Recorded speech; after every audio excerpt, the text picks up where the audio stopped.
ఓం శ్రీ ఆంజనేయాయ నమః. అందరికీ నమస్కారం.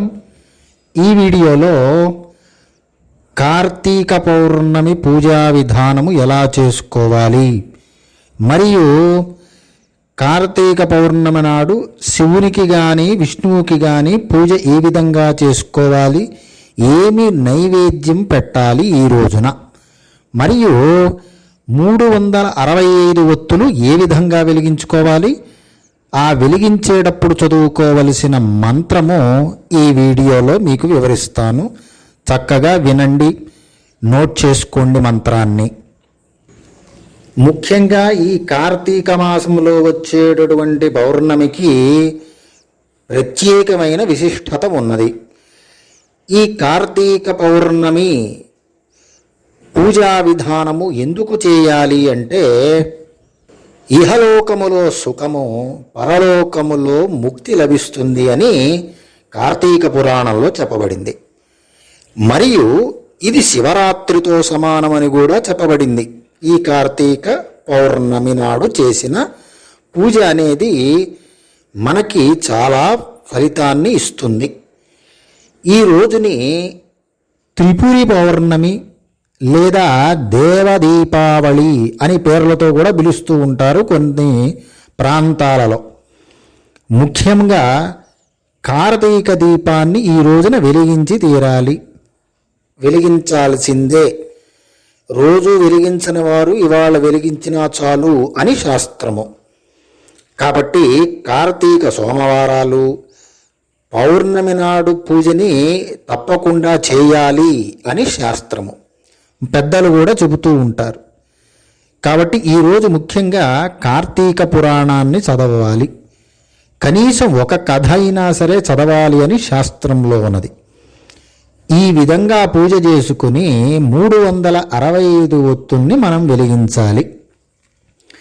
ఇక్కడ ముఖ్యంగా పూజా విధానం ఎలా చేసుకోవాలి అంటే, పౌర్ణమి నాడు ఉదయాన్నే లేచి సూర్యోదయం కన్నా ముందే లేవాలి. సముద్ర స్నానము లేదా నదీ స్నానం ఆచరిస్తే చాలా మంచిది. చేయలేని వారు ఇంట్లోనే చేసుకోవచ్చును. ఈ రోజున శివునికి లేదా విష్ణువుకి షోడశ ఉపచార పూజలు చేయాలి. ఈ ఉపచార పూజ ఎలా చేయాలి అంటే, ముందుగా గణపతి పూజను చేసుకొని శివ పూజ లేదా విష్ణు పూజను చేసుకోవాలి. మరియు అష్టోత్తర శతనామావళి చదువుకొని స్వామివారికి ముఖ్యంగా గుర్తుంచుకోవలసింది, ఇవాళ కార్తీక పౌర్ణమి నాడు పొంగల్ని నివేదన చేయాలి, గుర్తుంచుకోండి. ఇలా పూజ చేసుకుని ఉపవాసాన్ని ఉండాలి. ఇవాళ గనక ఉపవాసం ఉన్నట్లయితే కోటి జన్మల పాపం పోతుంది అని శాస్త్రము. కాబట్టి ఈ రోజున అలా ఉపవాసం ఉండి, మరియు ముఖ్యంగా ఈరోజు వీలైనంత శివనామస్మరణతో కానీ విష్ణునామస్మరణతో కానీ గడపాలి. ఇలా చేస్తూ సాయంకాలం 365 ఒత్తులతో దీపాన్ని వెలిగించాలి. ముఖ్యంగా గుర్తుంచుకోవలసింది, ఆవు నెయ్యితో మాత్రమే ఒత్తుల్ని వెలిగించాలి. ఇలా రోజుకొక ఒత్తి చొప్పున 365 రోజులకి ఈ 365 ఒత్తుల దీపం అనేది ఒక సూచన లాంటిది. కాబట్టి ఈరోజు తప్పకుండా గనక 365 ఒత్తుల్ని గనక వెలిగించినట్లయితే అష్టైశ్వర్యాలు లభిస్తాయి అని పురాణాల కథ.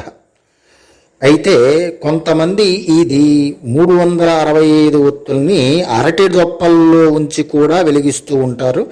అలా కూడా వెలిగించుకోవచ్చు. ఇప్పుడు మనం తెలుసుకోవలసింది, 365 ఒత్తులు వెలిగించేటప్పుడు చదవవలసిన మంత్రము. జాగ్రత్తగా వినండి, లేదా నోట్ చేసుకోండి, ఒక పక్కన రాసి పెట్టుకోండి. 365 ఒత్తులు వెలిగించేటప్పుడు ఈ శ్లోకాన్ని తప్పకుండా చదివి వెలిగించాలి. 365 ఒత్తులు వెలిగించేటప్పుడు చదవవలసిన మంత్రము. కీటాః పతంగాః మజగాశ్చ వృక్షాః జలే స్థితే యే నివసంతి జీవాః దృష్ట్యా ప్రదీపం న చ జన్మభాగినః భవంతి త్వం స్వపచా హి విప్రాః కీటాః పతంగాః మజగాశ్చ వృక్షాః జలే స్థితే యే నివసంతి జీవాః దృష్ట్యా ప్రదీపం న చ జన్మ భాగినః భవంతి త్వం స్వపచా హి విప్రాః. ఈ విధంగా శ్లోకాన్ని చదువుకుని 365 ఒత్తులని వెలిగిస్తే అష్ట ఐశ్వర్యాలు ఆయురారోగ్యాలు కలుగుతాయి అని శాస్త్రంలో ఉన్నది. కాబట్టి నిష్ఠతో పరమశివుణ్ణి గాని విష్ణువుని గాని పూజిస్తూ వారిని చలుచుకుంటూ ఈ మంత్రాన్ని చదువుతూ దీపాన్ని ఇంట్లో వెలిగించుకోవాలి. లేదా శివాలయంలో ఈ దీపాన్ని అంటే ఈ 365 ఒత్తులతో ఈ మంత్రాన్ని చదువుకుని దీపాన్ని వెలిగించుకోవచ్చును. ఈ విధంగా చేస్తే ఇహలోకంలో సుఖము మరియు పరలోకంలో ముక్తి లభిస్తాయి అని కార్తీక పురాణంలో చెప్పబడింది. కావున ఈ కార్తీక పౌర్ణమి రోజున చక్కగా శివునికి లేదా విష్ణువుకి పూజ చేసుకుంటూ ఉపవాసము ఉంటూ సాయంత్రం పూట 365 ఒత్తులతో ఈ మంత్రాన్ని చదువుకుని చక్కగా పూజ చేసుకోవాలి. సర్వే జనాః సుఖినో భవంతు.